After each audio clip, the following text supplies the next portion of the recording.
pessoal? Bom, e quero iniciar esse dia trazendo um breve esclarecimento para vocês, deixando claro, essa é a minha posição teológica. Um dia, diante de Deus, nós vamos saber então quem está certo ou quem está errado, mas eu prefiro pecar pelo excesso e acreditar na extensão e na profundidade do amor de Deus. Deus tinha dado uma sentença para Adão e para Eva, né? Se vocês comerem dessa árvore, certamente morrerás. Só que eles não morreram, né? A misericórdia de Deus transcendeu, inclusive, uma sentença que ele já havia dado. Nós vamos ver outro exemplo, né? O rei Ezequias, ele ia morrer. O profeta Isaías vai até ele e ele fala, né? E veja bem, ele é o profeta, é o anunciador da voz de Deus. Ele afirma: olha, rei, você vai morrer. Não tem, Deus disse que você vai morrer, assim diz o Senhor, né? Prepara as tuas coisas, arruma a tua casa, que você vai morrer. Só que depois, quando mostra um arrependimento no coração dele, né, Deus volta atrás. Não é que Deus se arrependeu, mas ele mudou de direção mediante o comportamento de Ezequias. E Deus não fez aquilo que havia determinado que ia fazer. A mesma coisa acontece em Nínive. Tinha uma sentença que ia destruir a cidade de Nínive, mas Nínive não foi destruída. No final, ainda Deus, Jonas, está indignado. Como assim não vai destruir a cidade? Né? O Senhor prometeu que ia destruir. E ele fala: olha, mas tem muita gente aqui que não tem discernimento. Não sabe discernir a mão direita da esquerda. Eu não posso destruí-los, né? Então entra na misericórdia e graça de Deus. Nós temos que ter esse olhar do mundo ao nosso redor. Sem julgamentos, sem prepotência, sem nos acharmos deuses, porque a Bíblia já fala, só há um único legislador e um único juiz. Quem somos nós para julgar alguém? Então, quando eu vejo essa arrogância que é encontrada no coração de muitas pessoas, né, de querer apontar o dedo, de julgar, de determinar quem vai para o céu, quem vai para o inferno, eu sou mais santo do que você. A mentira te leva ao inferno, né? A fofoca te leva ao inferno, a inveja te leva ao inferno. Mas a gente gosta de classificar alguma coisa externa. A gente fala que o muçulmano vai para o inferno, que o budista vai para o inferno, né? Que o gay vai para o inferno. É muito simplista isso, né? Mas se nós nos olharmos no espelho de Deus, será que você é um ser perfeito a ponto de julgar o seu semelhante? Seja qual for o seu pecado? Não somos. Então veja bem, meu ponto teológico, esse ponto é abraçado também pelo teólogo Champlin, aquele que escreveu a Bíblia inteira, melhor, interpretou verso a verso da Bíblia, conhecedor do hebraico, conhecedor do grego, do latim, um homem muito inteligente, né?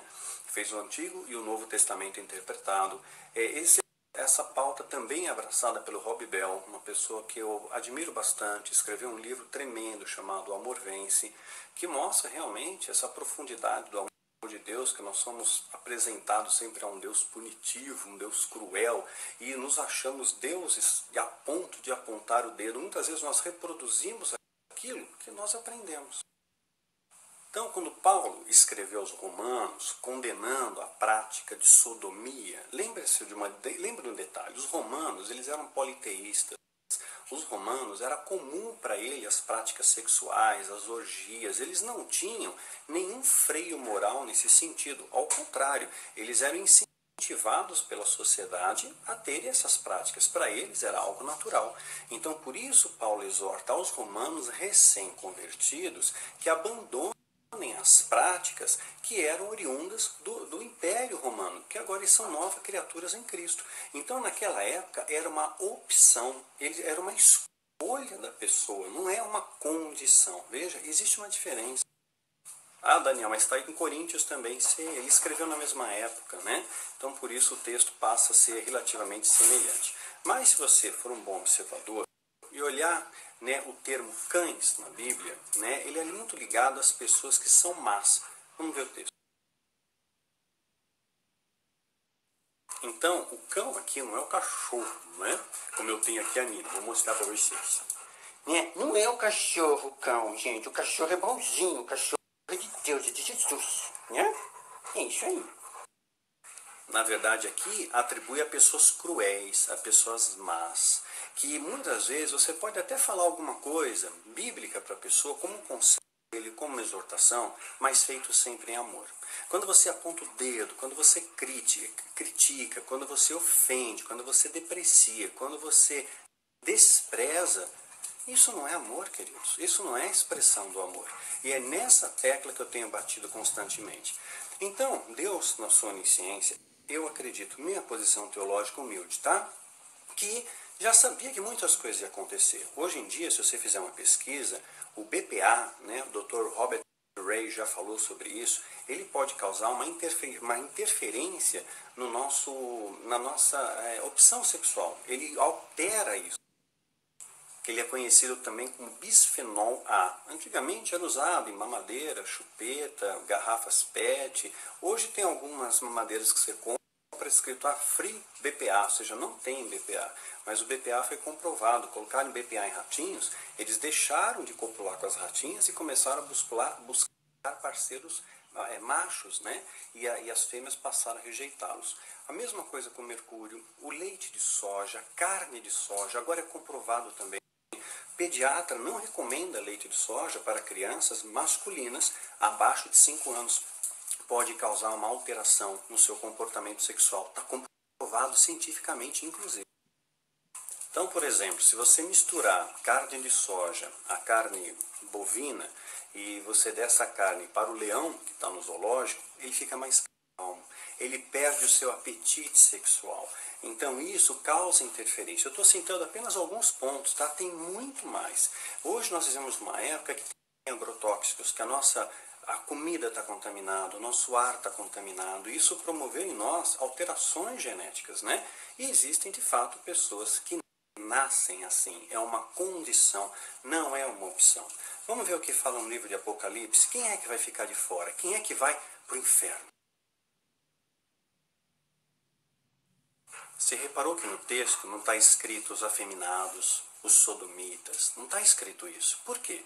Ah, mas diz os que se prostituem, Daniel. Sim, Deus é contra a prática de prostituição e a prática de promiscuidade. Deus é contra isso. Então, o hétero pode ser promíscuo, o hétero pode ser prostituto ou prostituta, não é? Ele pode se prostituir, então Deus ele é contrário a isso, né? A promiscuidade, mas de repente você vê um casal, né? Homem ou mulher, ou às vezes mulher com mulher, homem com homem, mas são leais, eles não são promíscuos, né? No meu entender, eles não estão encaixados nesse contexto que ficarão de fora. Não está citado eles aqui. Mas fala dos cães, que são as pessoas cruéis, fala dos feiticeiros, fala dos que amam e cometem a mentira, né? Então, quando você julga alguém sem conhecer os valores daquela pessoa, o que ela passa, gente, eu conheci pessoas assim. Uma vez uma criança de 10 anos de idade escreveu para mim, na mensagem inbox, e falou: Daniel, o que você faria se seu filho fosse gay? Eu disse, eu amaria ele do mesmo jeito, porque é meu filho. Ele não perde a paternidade, né? Ou seja, uma mãe deixa de amar o filho porque ele é bandido, um assassino, estuprador? Não, continua amando. Deus continua te amando, não continua? Mesmo com todos os pecados que você tem, com toda a sujeira, com vício em pornografia, com bebida, bate na esposa, xinga, fala palavrão, rouba, mente, você continua sendo filho, é o filho pródigo. Então, o filho pródigo, ele fez escolhas erradas, mas ele voltou, se arrependeu. Agora, existem situações que não tem como você se arrepender de ter nascido cego, de ter nascido surdo, mudo, né, sem um membro, né? Então, existem alterações genéticas que ocorrem no nosso século em função de todas essas contaminações ao nosso redor. Já falei o BPA, o leite de soja, mercúrio, né, que as pessoas nascem. Essa criança pegou de 10 anos de idade, falou para mim, Daniel, eu gostaria que você fosse o meu pai. Não é porque eu sou achincalhado aqui, eu sou humilhado aqui. Eu conversei com muitas pessoas, né, que sofrem preconceitos, né? Então o preconceito é algo tão pífio, tão nojento. Eu acho que a gente não deve pensar por esse lado, não deve apontar o dedo, não deve julgar ninguém. Nós devemos nos pautar no amor. O amor sim, o amor transforma. O amor pode mudar, né? Mas nós devemos entender que há pessoas que nascem assim. Eu entendo dessa forma. Existem até estudos sobre isso. Vou mostrar um livrinho para vocês. Então, no meu entender, a pegada é a promiscuidade. E que quando você julga alguém, você tem que se olhar no espelho de Deus e lembrar, né, que os avarentos não herdarão o reino de Deus, não é isso? E muitas pessoas vão na igreja não para ofertar, não para dar para Deus, mas para comprar a Deus, para comprar a bênção, para comprar a prosperidade, para comprar a cura, para fazer negócio, né? O que lota as igrejas é interesse, não é amor. Então essas pessoas não vão para o céu, né? Então nós temos que ter um olhar mais maduro. Esse é o meu ponto de vista, meu ponto humilde de vista. Se você discorda de mim, eu não vou fazer aqui um debate com você. Você não precisa nem escrever para mim, Daniel, porque eu discordo, porque segundo o texto tal, porque segundo o pastor fulano, não importa. Eu não vou mudar de opinião. Isso é muito claro. Deus me deu experiências extraordinárias. Sabe, experiências tão profundas com a sua graça, com o seu amor, com a sua misericórdia. Deus me deu a graça de contemplar os seus anjos algumas vezes. E eu posso ter certeza do que eu vou dizer para você agora. O amor de Deus sempre te alcança. Você não tem como se esconder do amor de Deus. Ele vai no mais profundo abismo, ele vai na pior, ele está com você na pior das tempestades, nos vales mais escuros, nos vales mais estreitos, né? E o amor de Deus, essa é a parte melhor. Ele é muito maior do que o nosso orgulho, do que a nossa vaidade, do que o nosso preconceito, do que o nosso senso de valores limitados. Afinal, a gente não usa nem 10% do cérebro, sabia disso? Né? Einstein usou 10%, a maioria usa de 5 a 7. Quem somos nós para questionar o grande Criador do universo, dos céus e da terra? Essa é a minha humilde posição, achei que eu devia esse esclarecimento a vocês. Então, mais uma vez, ressalto, se você discorda, não quero discutir com você. Segue a tua vida. Faça aquilo que você acha que é melhor. Um dia estaremos diante dele. Eu prefiro, quando eu chegar diante do Criador, dizer: Senhor, eu amei todas as coisas que o Senhor criou. Eu amei todas as pessoas que o Senhor criou. Né? Eu procurei viver na terra, com todos os meus erros, com todas as minhas imperfeições, como cidadão dos céus. Do que chegar diante de Deus e dizer: Senhor, né, como é que essa muçulmano está aqui? Mas espera aí, tem índio aqui no céu? Né? Eu errei, eu julguei, o que eu fiz? Espero que você não cometa esse erro. Então, o amor, ele é uma força poderosíssima, mas nós não conhecemos, porque nessa época o amor está se esfriando. Esse é o recadinho do dia, gente. Que Deus te abençoe e te guarde. Olha, não quero discussão, tá? Não adianta rebater comigo, eu não vou te responder, tá bom? É só a minha opinião.